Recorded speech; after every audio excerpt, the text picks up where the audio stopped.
Aktar minn 50 impjegat tal-kumpanija Aviation Cosmetics bħal Safi tħallsu l-aħħar f'Jannar li għadda u għadhom ma jnatawx il-paga għax-xahar ta' frar. Dan kollu seħ minħabba diffikultajiet finanzjarji li qed taffaċċja din il-kumpanija Olandiża fis-settur tal-avjazzjoni wara tilwima ma' kumpanija oħra. B'riżultat li l-proċeduri fil-qorti waslu biex inħarġet ordni sabiex jiġu friżati l-assi tagħha. Il-qorti ordnat ukoll il-kumpanija sabiex tħalli l-hangar tal-gvern li minnu topera fis-Safi Aviation Park wara li naqset milli tħallas il-kera u ħlasijiet oħra dovuti. Bosta impjegati li jaħdmu ma' din il-kumpanija esprimew it-tħassib tagħhom brabta ma' din is-sitwazzjoni.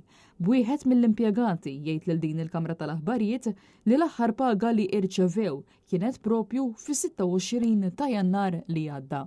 Boħrajn esprimu wkoll l-isfidi li qed jaffaċċjaw minħabba li sa issa għadhom ma jirċevewx il-paga. Fosthom familji li għandhom tfal u trabi, loans li mhux qed jitħallsu fost numru ta' diffikultajiet oħrajn. Intant il-General Workers Union il-ġimgħa ippreżentat notifika fil-qorti sabiex jiġu rilaxxati ammont ta' assi ta' Aviation Cosmetics biex ikunu jistgħu jitħallsu is-salarji.